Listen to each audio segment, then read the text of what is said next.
Om Shri Sai Ram. In this edition of Pranasakha, we will be listening to Sister Indumathie, who is working as the Chief Dietician at the Sri Sathya Institute of Higher Medical Sciences, Prasanthigram. Sister Indumathie joined the Sri Sathya Institute of Higher Learning, Anantapur Campus in 1980 and later completed her post-graduation from the same college. She joined the Sri Sathya Institute of Higher Medical Sciences, Prasanthigram from the time of its inception, following Swami's Directive, and she has continued to work at Swami's hospital. And now, let us listen to Sister Indumathie. Sai Ram, Sister Indumathie. We welcome you to this episode of Pranasakha series. Can you tell us how and when did you hear of Swami first? Where did it all begin for you, this grand journey? Sai Ram Niranjana, I deem it a great honor to be a part of this Pranasakha series. Thank you for giving me a chance to share my experiences with Swami. My odyssey with Swami dates back to my childhood, and I actually come from Sri Lanka. So my mother, when she came to have Swami's darshan for the very first time in the early 70s, her prayer was, she always felt that her children should have a spiritual based education. So that was her prayer. She said, Swami, please take care of my children's education. So because with that idea in mind, and she had this feeling that India offers spiritual education because back in Sri Lanka it's more like westernized. So she had this kind of urge that we should have a spiritual education. So she had her prayer and then she came back home. That was when we were probably I was a fourth grader. And then as we grew older, things takes a different dimension, priorities were different. So naturally it was all set like for my higher studies that I'd be going to USA to continue my studies because rest of my family, like my aunts, uncles, so they were based there. But Swami, probably our priorities changed, but Swami does not forget the ardent prayer of his devotee. During that period, my mother was getting ready to come to India. Regularly she comes to Puttaparthi to have Swami's darshan. But my joining her on that trip was not scheduled. She was all set to leave the next day. The previous night, she had this sudden, overpowering desire that I should join her. I just finished, in Sri Lanka, our education system, like we start from January to December. So I've just entered my 11th grade that we call the A levels, which is very crucial because 11th and 12th is very crucial for us to enter the university.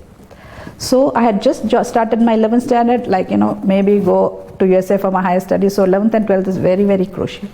So my mother, during the night when we were all, the whole family, we were having dinner, suddenly she said, I think you should join me. And I was really shocked because this was never discussed, nor my father. All of us were really surprised. But my mother was very intent. She said, I feel very strongly that you should come to India with me. And she didn't give us any one of us any chance to protest or anything. She just, next day we went, got my visa, got everything ready in a matter of less than 24 hours, and I was and not only that, it's not just us trying, everything just fell into place, and we were just about ready to leave that night. We caught that night flight and we came to Bangalore. Swami was in Whitefield, and for me, I was really there was not enough time to prepare, come to India. It was just, it was just a sudden thing, and that was my very first visit. So when I came to Whitefield, that was during the summer course time. So summer course was, for me, everything was, till then I've only heard what my mother said. So this is like I'm experiencing firsthand. And there's no words to say when you come for darshan, Swami comes, gives. And when I came, and then every day morning darshan, almost every day, I used to have love. I didn't know what Pada Namaskaram was. I've only heard. So every day morning, almost every day, I used to have this beautiful Pada Namaskaram every day. And then at night, I used to have dreams, again Pada Namaskaram. In my, I don't know whether I should say innocent ignorance, I used to think that this is the experience of every devotee who comes to have Swami's darshan, that this is like kind of a process that Swami spiritually charges us, that he literally, physically we get charged when we in his divine presence, and night again it's an experience, again you are living it. It's not something like a dream. So this, I was really in a different, totally a different plane. I was really charged. So anyway, it was just supposed to be a short visit. So my mother, she met other ladies and a group of aunts, and they said, your daughter has come at the right time to join Swami's college, why don't you apply? Now this aspect was neither my mother thought, because we had no idea. After coming to Whitefield, we realized that Swami's college students, all that. So everybody got really excited. Swami has brought her in the right time, right age. You must apply to Swami's college. So my mother was naturally wanting to have a spiritual education, and my mother was like, this is a golden opportunity. So we got an application form, and then I filled it partially because there back home it was all grades, and here it's marks, and I didn't have any certificates, nothing. So there were a lot, because it was usually for admission time, so there were a lot of students who have come ready to join Swami's college with the application, even with their luggage and things like that. And whomever, it's naturally when you come, you meet other people, you talk, you share your experiences. So they said, we all got our application form blessed by Swami, so why don't you do it? So I was inspired. Now slowly I'm kind of getting into that. So I wanted to get my application blessed. So with this, wherever possible, I filled it up. And then I stretched it waiting for Swami to come and bless my application. Swami came and he stretched his hand. I stretched out my opened application. I was waiting that Swami would put his hand on that, blessed, and everything like it's taken care of. But instead, Swami came, he deeply looked into it. It was, for me, it was like a lifetime. He just piercing look into my eyes, and he just took the application form and went. With that, I think Swami just changed my destiny. There was no planning your life anymore according to your will or wish what you want to do that. So this was not, and then I was taken aback, because now I don't know what I should do, because Swami has taken away the application. So I came back and I told my mother like this is what happened. So my mother was also at a loss. Now what do we do? So we thought probably the principal was the best person. So my mother went and met her. Principal advised my mother, Swami might give the application to me or he might not. So it's best that you submit another application form. My mother came back and she thought over it and she said, no, if Swami wants you to join his college, he'll definitely send the application form. So this is an indication for us to know whether Swami wants you to study in his college or not. So we left it at that. And Swami from Whitefield, he came to Puttaparthi. So my mother, having come to India, visited Whitefield, she said, why not go to Puttaparthi? You see Puttaparthi also. So we both followed Swami. We came to Puttaparthi, and I don't know, because I was so young then to, what do you say, when I went for darshan, that experience, it's like when you've been on a long journey, however fancy it is or however luxuriant it is, when you come home, even could be it's a cottage or whatever, you feel so totally, relaxed and so good, so peaceful. That was the feeling. And I couldn't understand at that point of time. So I felt as if, oh, I've come home. And I was like, this is the first time I'm coming here. How could that be? I really couldn't understand. Now I think back and I said, yes. Why that feeling? Because Puttaparthi has been my home ever since. So then my mother went to the college just to check. Everybody said, why don't you go? And to see my application form was there. And principal said, yes, we have your application, but then we need to have the rest of the documents, your mark sheet, everything. Then we can take it into consideration. So we need to have all that before the closing date. Now, it's not like nowadays, those days phones were not available, no, so you need to send a telegram or make a trunk call, which is, very, very difficult. So my mother had to call my father or sending a telegram through and fro. And for my father, it was because nothing was planned, so he didn't know anything about Swami's college. So he was totally at a loss, because I was at the crucial stage of 11th standard and my whole life, my career ahead. So he was totally at a loss, and he because there was no way to discuss anything, and he didn't know anything about Swami's college, and it was just a decision on my mother's side. So nothing was happening. Nothing. I mean, he didn't commit himself, nor did he send my mark sheets. Nothing. We were just waiting. Everything was like, it was such a tense situation.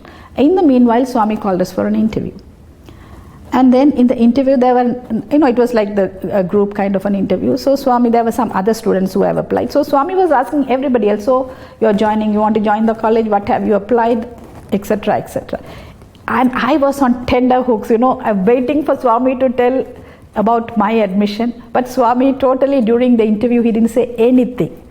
He spoke to everybody else. He spoke about many things, but other than my joining. Just before the conclusion of just before we came out, he told my mother, Amma, don't worry.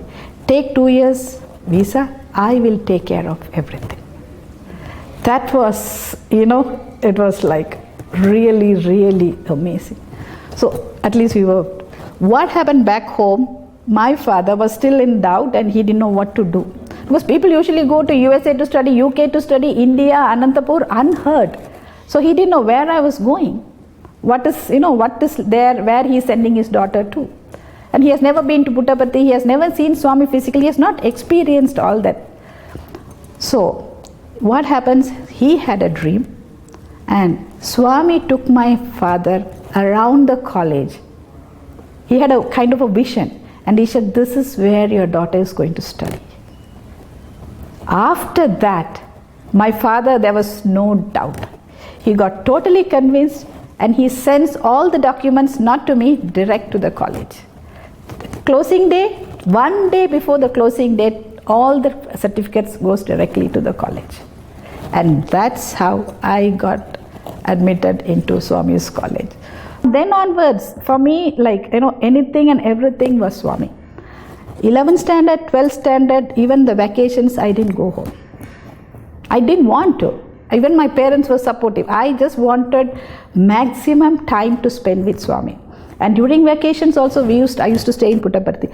But the thing is, when we stay back in Puttaparthi, we have to be under the direct umbrella of Swami. Swami has to personally give us permission to stay, because then we are under Swami's care, literally.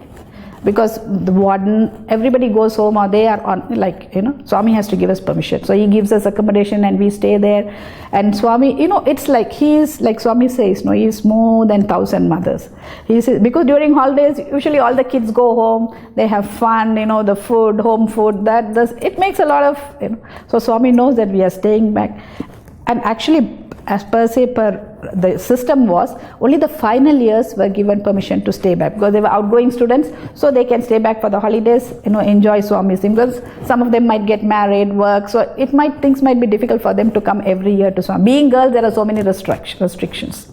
So Swami had given permission for all the final years. Whoever wanted to stay back for the holidays, 1-2 months, they can stay, and accommodation was all given, everything. Swami had taken care of everything. But me being I was kind of the junior most, like the baby of the group, whom Swami had specially given permission to stay. And during that time, Swami used to send us, all really, I must say, goodies, like cakes, ice creams, chocolates. He would send a message through the secretary and he would say, please, Swami has sent you. Please come and take it. So Swami, because directly under Swami's care, he used to really take care of every small details. He would say, yeah, cook your food and eat this, have that. And also the best, I must say, it's like more than icing on the cake, was just before we leave back to college, Swami would call us for an interview and then he would speak to us. And just the students who stayed back for the holiday. It's like really, like your mother, she gets everything ready and then sends you to college. It's just like that. In every way, we can, we always saw, there was no fear. We couldn't even confide in our parents, we could confide in Swami. So that's what, though I come from a different culture, different country, but what kept us going? I didn't even have that homesickness or missing my family, missing the home food, missing my friends, missing all that, whatever the teenager wants to do. No, I just wanted to stay in Parthi all the time, and Parthi staying holiday is like we were doing full-time seva. We used to get up at 4 o'clock in the morning. We used to go to the canteen.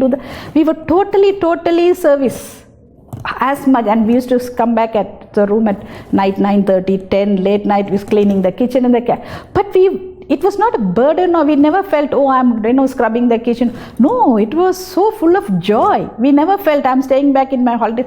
This because we wanted to do this. Swami just charged us. We were full, we never felt tired. Sister, it has been a real pleasure to listen to your words of how Swami personally intervened in your life and steered your life towards himself, and all the lovely incidences you have shared of your college days and your intermediate stage of life. Can you also tell us some of the pranks of Swami or certain incidences which might have really deeply touched you? And we also heard that you were a regular participant in the sports activities of the institute. So how did that go about for you? Yeah, I remember this incident, which is for me was something really, to the minute detail that Swami goes to take care of us.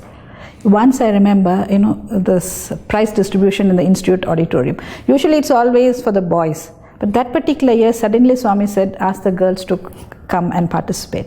So we were not ready, in the sense like we come for darshan, half of us have breakfast in the morning, half of us go for breakfast after darshan. So usually I go for breakfast in the second half. So that particular day, our ma'am, she said, all of us immediately after darshan, we have to line up and be in the auditorium before Swami comes. So there was no time for breakfast or anything. We had to just rush and be seated in the auditorium before Swami came. So we were all seated there, and I was like way back in the auditorium, it goes like that. And then the prize distribution goes, it's a long run process. So then Swami gives us discourse. So it was like 11:30. I was swooning with hunger. My prayer was, Swami, please get me something to drink or eat. Otherwise I'm going to, sometime when the hunger pangs come, they just overpower you. Everything else is like blacks out.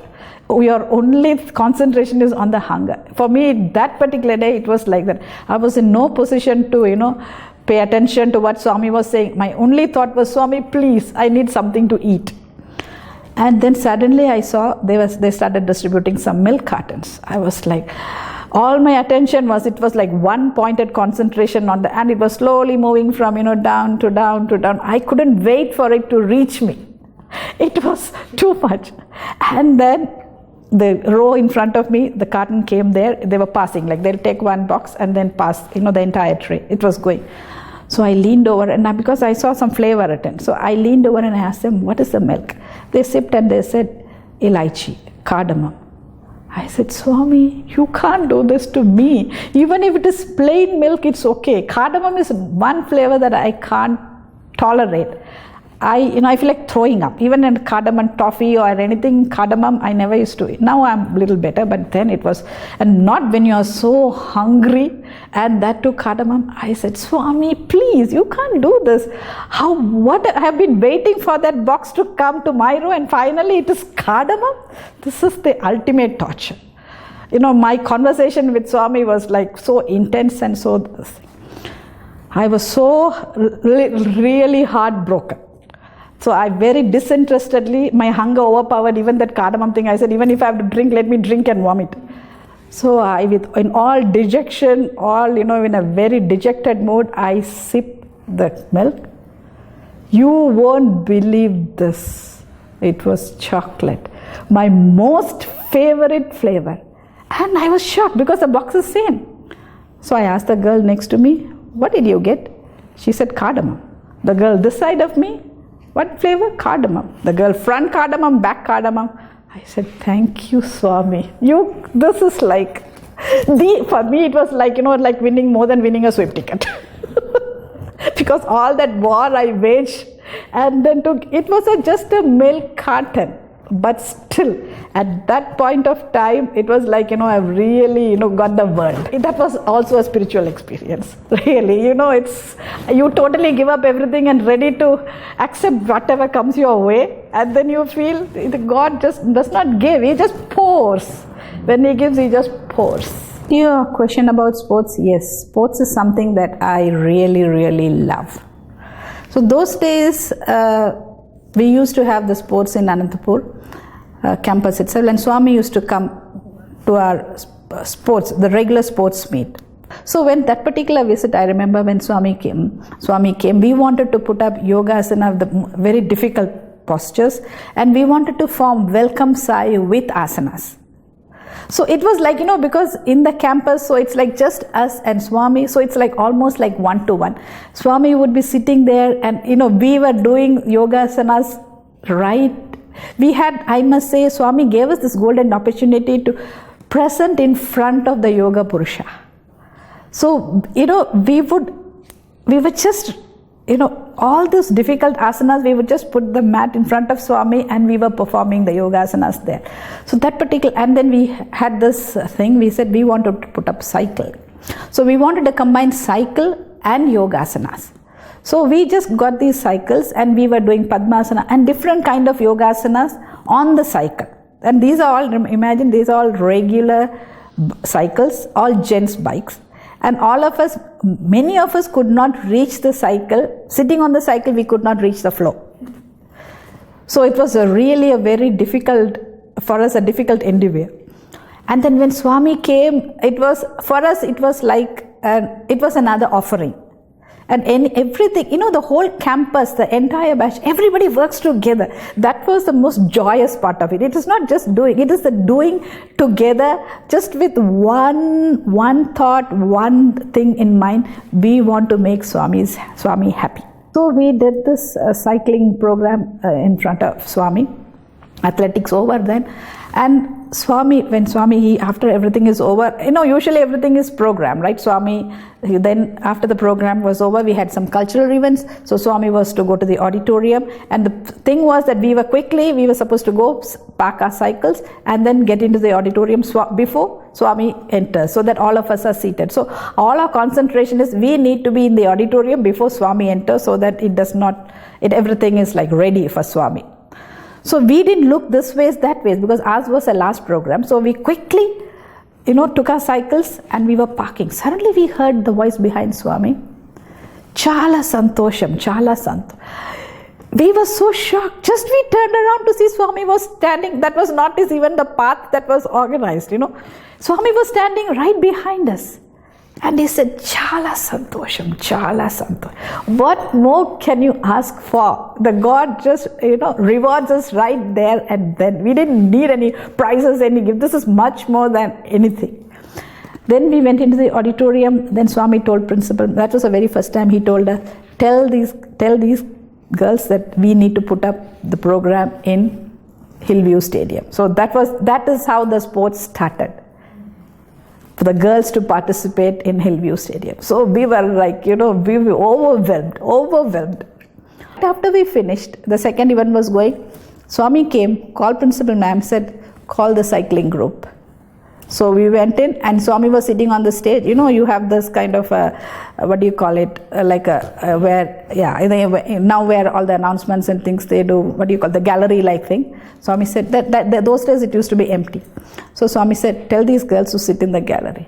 So the added bonanza or thing was, we were seated there, right facing Swami. Swami was sitting in the stage, the next event was going on. And we were just, concentrating just after we finished. It was just, an added thing given to us to offer our prayer to Swami.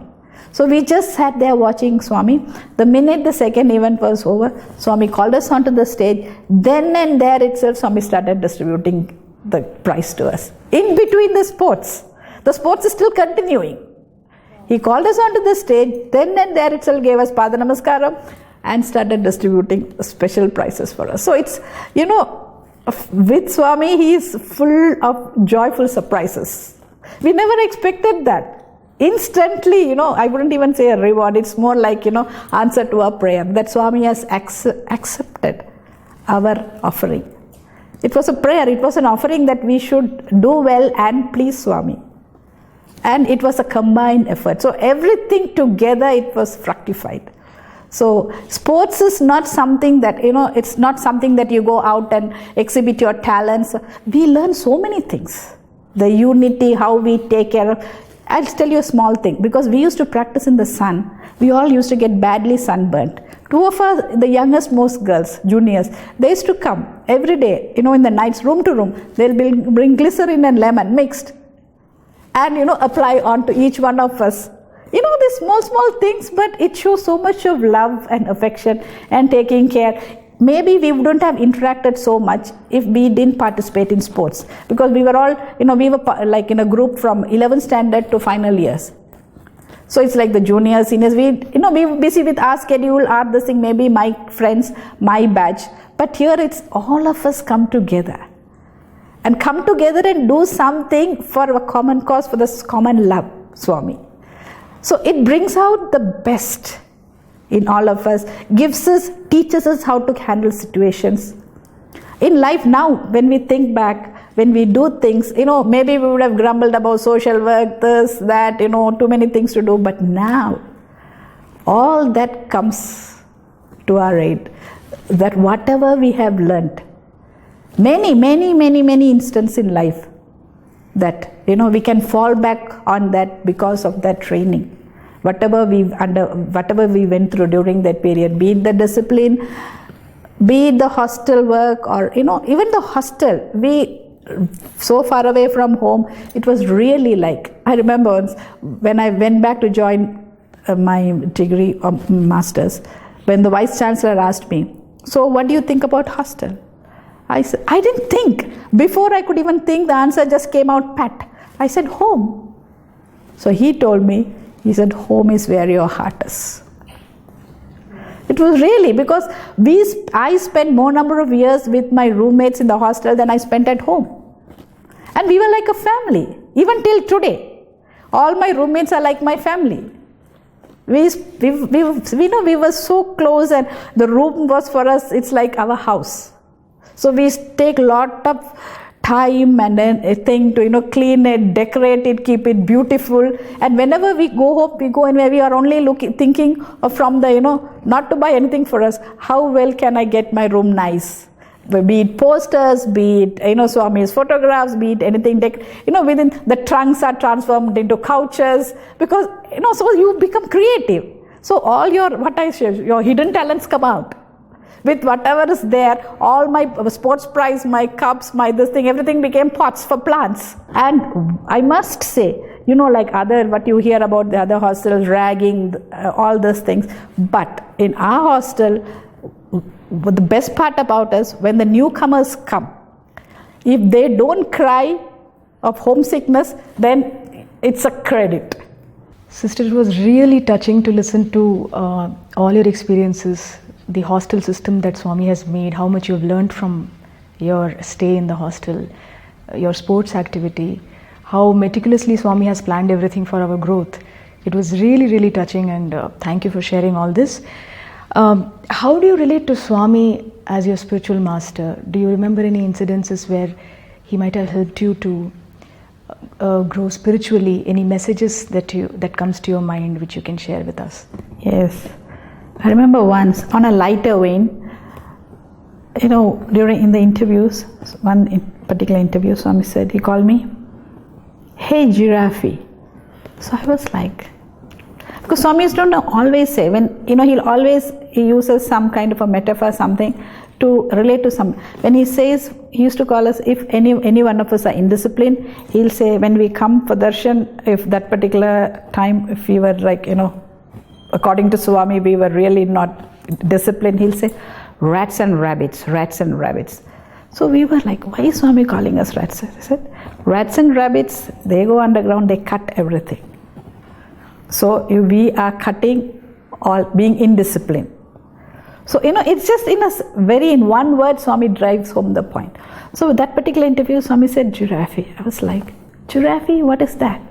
Then I said, giraffes, because me being a science student, in Darwin's theory, in evolution, it was like a goat. But reaching out, today it is what it is, a giraffe is. So it is Swami's way of telling me that I need to grow spiritually.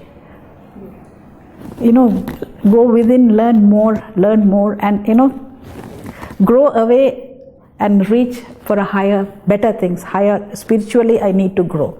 Swami, like a loving mother, everything, even hostel final years when you go, you say simple things like, okay, many of you might go for, some of you might go for higher studies, some of you might get married. So some of you might get married into families that don't know Swami at all. So that doesn't affect your life, because once you've come into, you are Swami's child, you are always Swami's child. Nobody or nothing would come. But that doesn't mean externally you must display. Nobody is bad. It's just that they don't know Swami. So you don't have to feel unhappy and make your life miserable. Shut yourself in a room and then saying, I'm doing Swami's prayer. No need. Whatever everyday activity you do, this small thing, just you don't have to sit and do puja part. Every activity that you do, you offer it to Swami. You are in constant touch. We are in constant communion with Swami. So you don't have to feel bad that you can't keep Swami's photograph, you can't offer your prayer, you can't come to Puttaparthi. No. So when everything that you're, whatever small thing, maybe you're cutting vegetables, you're rolling chapati, you're feeding your children, or you're taking care of your mother-in-law, your husband, your brother-in-law, whatever. Any small life. So when you think that you are offering an activity to Swami, whatever we give to Swami, it can't be anything better than your best. Not 100%, it has to be 200%, because it has to be fit to be offered to God. Swami says, when I'm with women, with ladies, I am a woman. When boys, I am a boy. So he takes care of us and gives us, lessons in a very loving way and in a very practical way. Imagine God of the universe who is, telling us about Vedas and Upanishads and that, but coming down to this level, this is living Vedas, living Upanishads. So Swami comes down to our level, a girl of 20, a girl of 19, in the threshold of life. He, so that he tells us in a way it gets deeply etched in our memory, in our minds. How, and Swami says always, we say, when we go into any family or this thing, always that one thing. We don't have to, do something great. This, it is Swami's. I still remember some of my friends, they say, those who married into families, their husbands will say, we want to come and see the university where you studied, because we are thankful to Swami for giving us such lovely wives. So that is, we are reflecting Swami's teaching. Swami is this thing. You don't have to carry a banner, I am Swami's student, so that people, so she is a student. No.